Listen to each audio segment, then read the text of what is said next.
It's time for a cup of red, so let's fill your cup with rad pop culture vibes.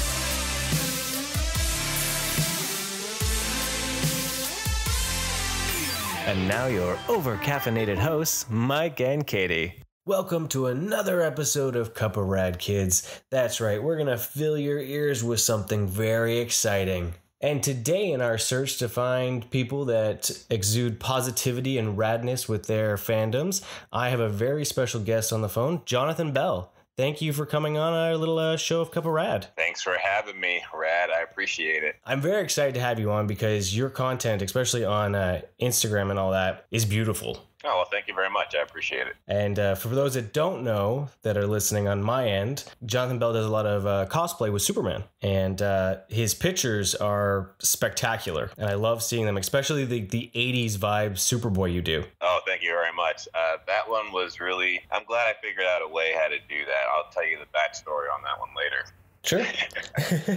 So what I've been doing with because I've done a couple of these interviews now. Actually, you're my second. But I've been talking to people that have fandoms that they exude positivity and radness in my mind. And that's why I'm excited to talk to you about it, right? So when it comes to that, what are some of your fandoms actually? DC Comics has been a major one for me.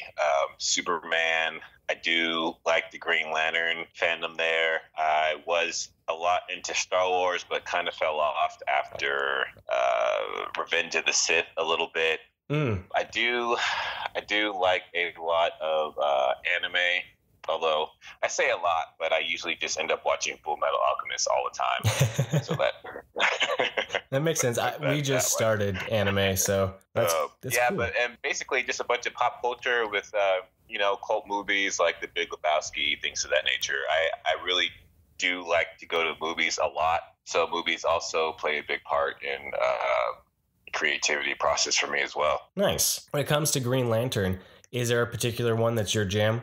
Well, I know you'd expect me to say John Stewart, but it's actually Hal Jordan.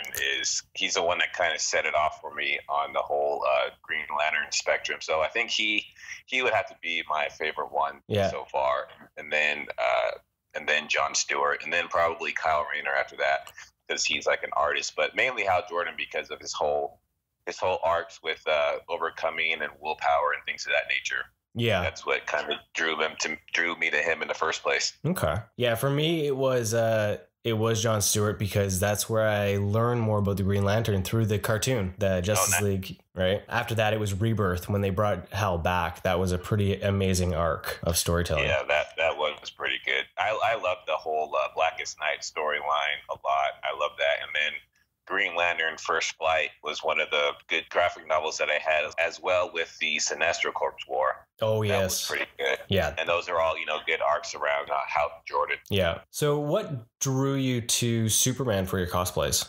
Superman has always been my favorite superhero. Probably because when I was younger, I always wanted to fly. Nice. And I think I still kind of want to do that, but and also because it's a whole symbol of hope thing and to be a better version of yourself. Yeah. I mean, Lord knows I'm not perfect at all, and as much as I wear that Superman suit, it just keeps reminding me to try to be a better version of myself. As well as I grew up really Christian, and I still am a Christian, so the whole golden rule and treating other people how you want to be treated is a really good embodiment of Superman as well. Nice. That's excellent. That's awesome to hear. Like, is a good lesson, not lesson, I guess, but inspiring message from it, right?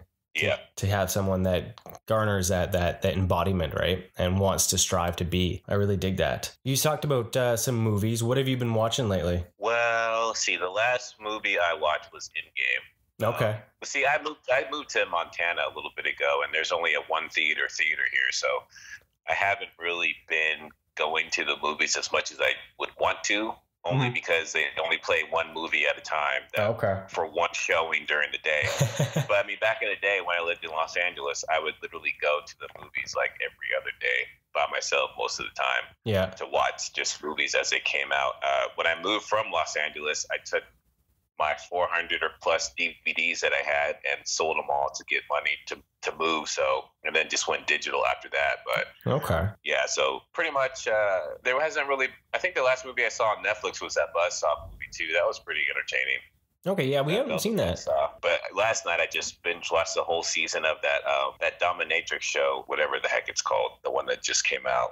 I think it's called. I'm gonna look that up. But it's pretty good. It's only like 15 or so minute episode, and it's pretty decent. Nice. It's called Bonding. Okay, yeah, I think I just saw the trailer for that. So what did you think of Endgame? I liked it a lot, actually. Nice. I thought it was a good ending to the 10 or so plus years of movies I've had. I thoroughly enjoyed it. Nice. Do you have anything you hope? I don't want to really say too much about it in case anybody still hasn't seen it yet, you know? That is true. But I don't have to slap spoiler on the episode just in case. With that, so you're kind of everywhere with your genres then when it comes to film and stuff, right? Yeah, I think Christopher Nolan, he's like my favorite director. So ever since I saw Memento, I probably watched that like a million times after I've seen it once. And he just does some awesome stuff, and I love his movies. And so I kind of am a harsh critic when it comes to a lot of movies because I kind of judge everything off of him. Okay. And a lot of great filmmakers, you know. So, for instance, like Batman versus Superman and Justice League, I strongly did not like any of those movies as much as you think I would, because it's DC Comics and, you know, Superman.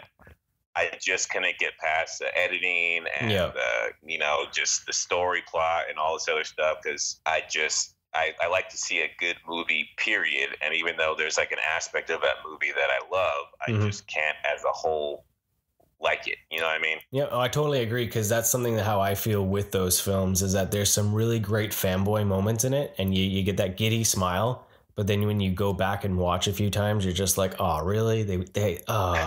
Right? You start picking those errors more, and it just slowly starts stripping away the awesome that you felt when you were like in the moment. Right. And that's why I love The Dark Knight so much. I mean, I know a lot of people might have thought it was boring or whatever without Heath Ledger, but like Christopher Nolan did such a good job with that movie, making it seem like it wasn't, like it could actually be something that happens in real life without using the whole like supernatural kind of comic book vibe to it. Yeah, no, totally agree. He created a great crime film and made it real feeling for sure. Are you reading anything currently comic wise? I just finished reading Deceased issue number 1.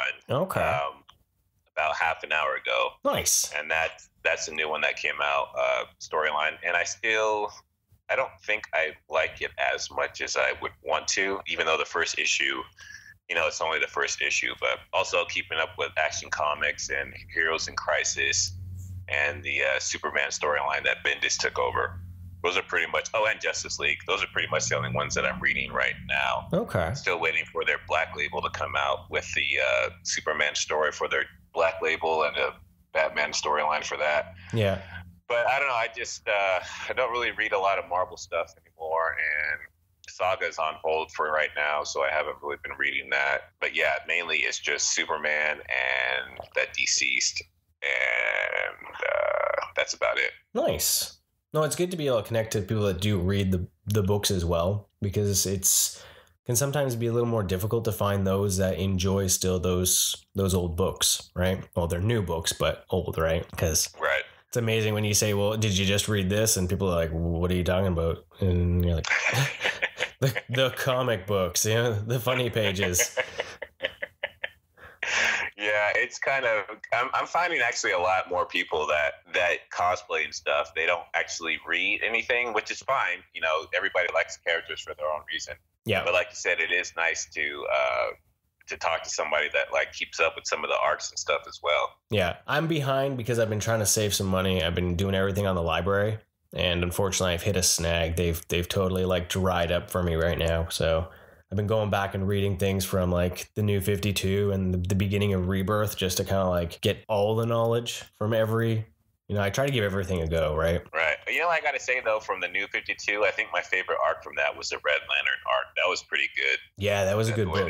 The way they did the Red Lanterns for the New 52 was pretty dang awesome, in my opinion. They made Atrocitus seem like an actual person instead of just some monster that you didn't know about. Mm-hmm. Yeah. Let's move to the cosplaying that you do. Do you do a lot of cons? Because I know you just went to Seattle. It's about 2 months now, right? Or a month now? Yeah, I think that happened like in March, so like a couple months ago. Yeah. Do you do a lot? I haven't done as much as I want. I mean, before I even got the Superman suit, I went to like, you know, San Diego Comic-Con and a couple other stuff. And now that I do have the suit, I want to do travel more with it, but I just haven't had the time with work and trying to get out of Montana to go visit a lot of these as I can. That makes sense. It makes it a little bit hard. Yeah, I'm really excited to talk about your photos and how you get your inspiration on that. Oh, okay. So basically, I've always liked Photoshop and Illustrator and stuff. I went to school for graphic design, like a trade school, and I've been using Photoshop since about Photoshop 7, and I got a camera maybe about 10 years ago now. So I've always kind of tried to put the ideas that I have in my head out in a tangible kind of seeing how I'm feeling type deal, So I started doing that, and then when I got the idea to finally do the Superman stuff, I totally switched up, my Instagram and everything to just Superman. And a lot of people are like, "What the heck is going on?" So I used to just take a lot of different portraits, like creative portraits that were totally different. And yeah. One day I posted a picture in the suit, and everybody was just like, "What is this?" I'm like, surprise. You guys don't even know what's going to hit you right now. But mainly, I do take a lot of the inspiration from music. When I hear lyrics or songs that really, truly stick to me, I try my best to illustrate them out and try to use either video or photographs to relay how a song or a specific line in the verse has stood out to me. And that's mainly the driving force of my creativity and photos is how I feel when I listen to certain songs. Oh, that's excellent. Yeah. And then all the Superboy stuff came around because I didn't want to switch up. I was still trying to figure out, because, this is kind of a long haul thing, right? So I use Superman in pretty much everything. Yeah. But I also don't want to be stagnant with doing the same stuff over and over again. So I was trying, and I do love the whole synthwave, cyberpunk, vaporwave stuff. And I like a lot of that music. And I was trying to think, how can I still make images like this that fit with the Superman, but with that type of the 90s era? And that's when I figured out, well, I need to get that old school 90s vibe Superboy suit, because that kind of all blends in with that whole kind of aesthetic. And that's why I decided to do that, because it's still Superman. Yeah. And it still fits with the vaporwave stuff that I love. Nice. Yeah, because when I saw those, because I think we just created our logo and all that, and then I was putting it on Instagram, and I was floating around, and I saw that, and I was just like, oh my God, this is amazing. That really rad vibe. Well, thank you. Yeah. So now I'm trying to figure out what to do with some other superheroes where I could still keep the same kind of Superman stuff, but still push my creative boundaries with other things without it being quote unquote ridiculous. So that's what I'm trying to work on now. That makes sense. No, I really appreciate that, because as I say, anyone needs to go check out your page, because the photography on there is fantastic. Cosplays in general is something that I always am intrigued with, but sometimes just I enjoy your content for the fact that it is more just about the art, right? Oh, and I think that's something you're not trying to necessarily sell a product or push what's popular. You're just trying to create something that's just beautiful, if that makes sense. And it kind of, it totally does. Right. And because sometimes you can get caught up in those waves of that kind of medium and just see just stuff and cosplay that's just very stagnant feeling that doesn't look like art. And that is something that I really am drawn to with the stuff you created. Even that one that had the multiple arms and all that. It's just... Yeah, so when I first got the suit, when I ordered it, I spent the next 3 or 4 months, because I didn't get it for 7 months. But I should back up. So the reason why I actually wanted to start this was I was living in Texas at the time, and I thought, you know what, I want to do some cool outdoor stuff with that Superman. And so that's why I decided to van life to go live in Seattle. When I quit I used to work for Union Pacific, which is a railroad in Texas. So I quit that job, really kind of sporadic when my lease was up. I bought a van and van lifed it out to Seattle to try to take photos around, Washington, because it's really beautiful in a Superman suit. Yeah. Well, I ordered the suit and I didn't get it for 7 months due to a bunch of just crap, So I'm like, well, geez. But anyway, in those 7 months, I literally would spend pretty much all day looking up pictures of cosplayers and Superman cosplayers and cosplay photos in general, just to see what I'm going to do to stand out and be different. Because I didn't want to just put on the suit and make a Superman pose, or, you know, just like do something that like everybody does with cosplay. Because one, I think people are scared that if they don't take like a quote unquote perfect cosplay photo, then it's not going to get enough attention. And I, you know, I'm a creative person, so I wanted to figure out how to combine the two together. So I pretty much researched every popular Superman cosplayer, every single person up until I got my suit. I looked at on Instagram to see what was floating around in the cosplay photography world. So then when I first got my suit, I was ready to hit the ground running, combining my ideas with the suit.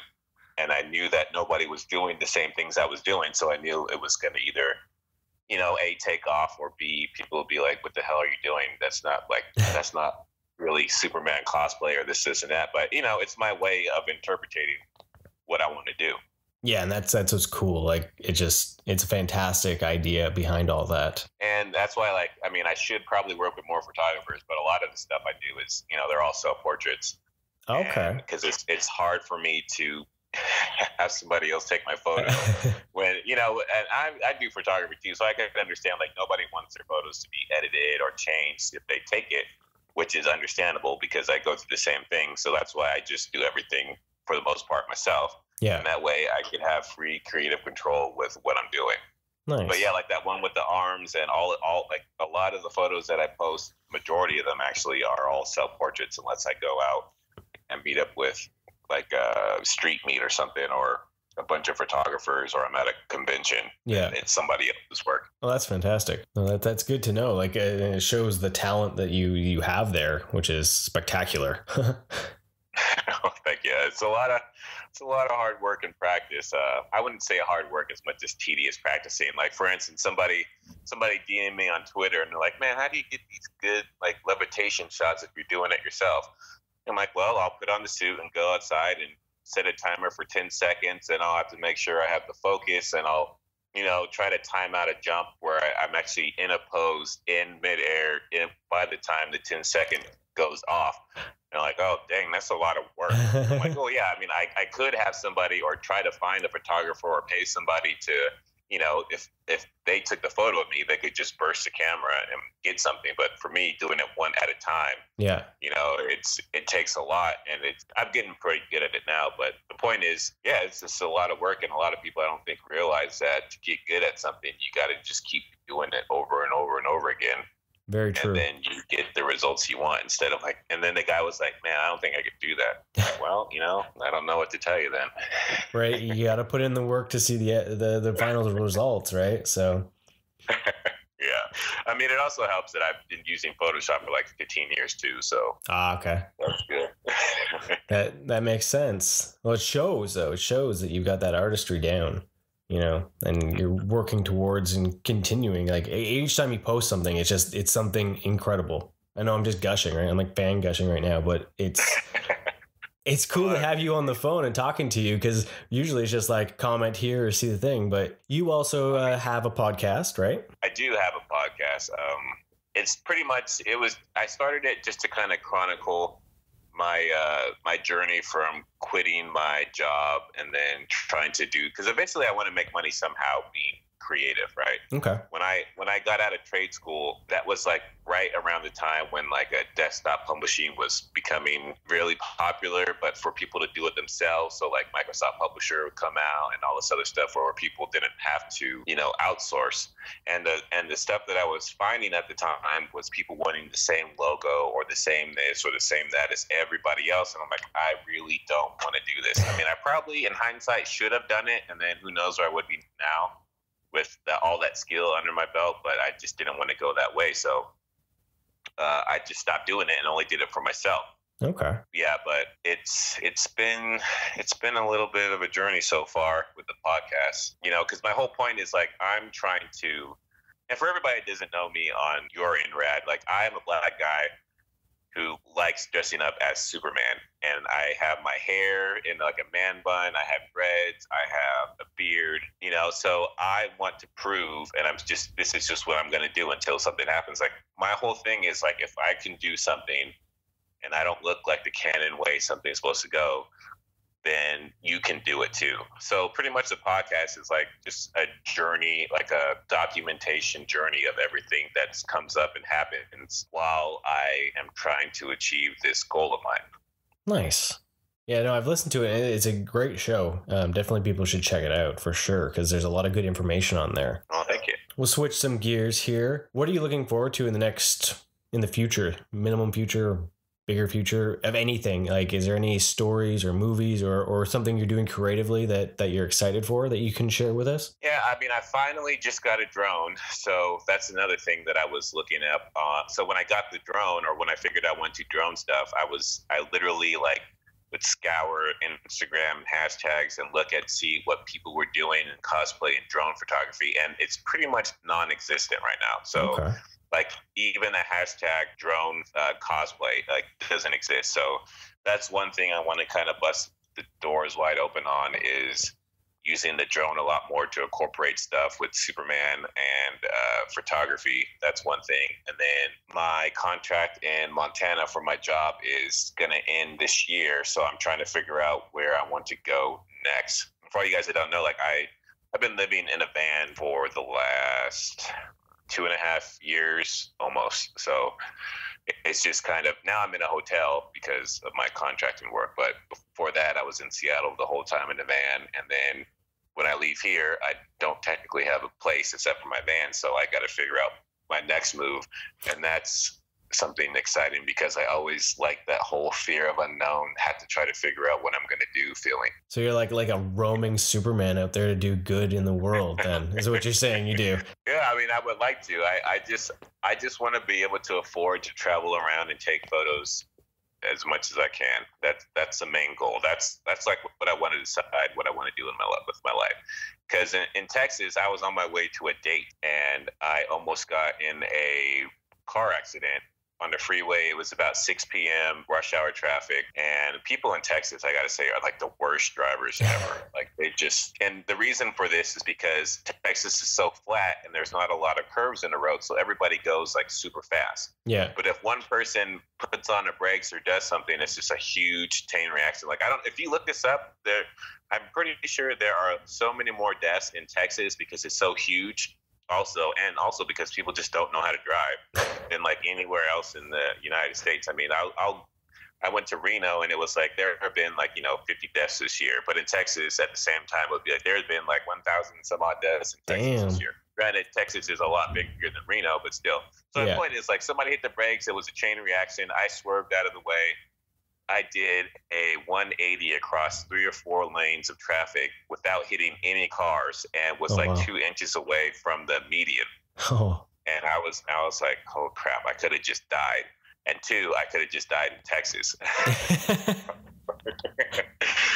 So after that, it was like, that happened in August. I'm like, you know what? I should pursue what I really want to do with my life, which is just travel and take photos and do my Superman thing. So my lease was up in November. So from August to November, I just was plotting my whole trip to move to Seattle. And then my lease was up. I walked into my work and quit, and they were like, "Are you sure you want to do this?" Like, I was making $100,000 a year at the railroad. Damn. That's why they're just like, "You're just gonna throw all this away if you leave." I'm like, no, I just had a huge eye opener, but I just didn't want to do it anymore. So when I ended up in Seattle, I tried to get a job being creative somehow, but nobody gave me the time of day because I don't have professional experience with anything. Like, even right now, if I were to try to get a job and probably show off all my work, they'd be like, well, this is all great, but, you've never worked for anybody at all. So I'm like, you know what? I'm going to show all of you guys that, I'm going to end up doing something creatively, even if all you folks want to say no. So yeah, I got a job washing dishes. I went from being a conductor for the railroad to washing dishes in a retirement home in Washington. And that whole time, I just used that money for gas money and paying off the bills that I had, and just traveling around trying to take photos and stuff and build up my brand through social media. Nice. Well, it shows though you've got that talent, and that's an inspiring story to think of, like where you went from and what you're doing, and you're still so so happy, like it didn't negatively affect you and you don't seem as like down, because something like what you experienced could totally destroy someone and they kind of like go into a bubble, right? It made you kind of like come out like a cocoon almost. Yeah, I had to. I mean, I feel bad for the girl because I think it was like our third day, and we were gonna go see Finding Dory or something. And I got there, I'm like, I can't go to the movie right now, and she was just like, if you need to go, you can go. I'm like, no, it's fine. But I was silent the whole time we were hanging out, and all I could think was like, I need to get out of here. Like I can't. So I, had to say goodbye to her. But other than that, it was like a coming out of the cocoon thing. I'm like, geez, I could have just died not really wanting to do what I wanted in life, being stuck at a job that I really didn't like that much. And that's what made me push out of that whole stagnant way I was living. That's wild. That is really wild. But it's inspiring too, right? That feeling. I really appreciate you sharing all that, because it's deep. Oh, well, no problem. With that, then, how can people find you? Because I'll have to wrap this up because I'm hitting my time limit here. So you can find me if you go to Google. You could type in my name, Jonathan Belle, JONATHANBELLE, and you'll see a black dude in a Superman suit, and it's gonna be me. And that name, you can type it into Facebook or Instagram or Twitter. It's the same handle for all the social medias. But if you didn't want to go into a thing and just got on Google and typed that in, then you're going to find me right away. Nice. And everyone should check that out because you have amazing content. So thank you. I really appreciate you spending the time to talk to us today. And I hopefully maybe in the future we can talk again at some point. Oh, I am no stranger to wanting to come on and talk to people that want to be talked to. I have no problem with that. I really appreciate you letting me be on your show. Well, thank you. When you asked, you're like, hey, can I be a guest? It kind of blew my mind. I was like, really? This guy? Like, he's amazing. So it's an honor for me to have you on here. So thank you, sir. I appreciate it. You're very welcome. Thank you. And that was Jonathan Belle. Check him out on Instagram, Twitter, Facebook, and see some of his amazing photography. Right now, I'm actually really inspired to break out my camera and go out and take some photos and play with my Photoshop. The dude is just so uplifting. I hope you enjoyed our phone interview with him. Check out his page, and we will talk to you later. Hopefully you had a great day, and thank you as always for listening. Thank you for listening. Want more rad content? Follow us on Facebook, Instagram, and Twitter. And don't forget to subscribe, rate us, and leave us a review.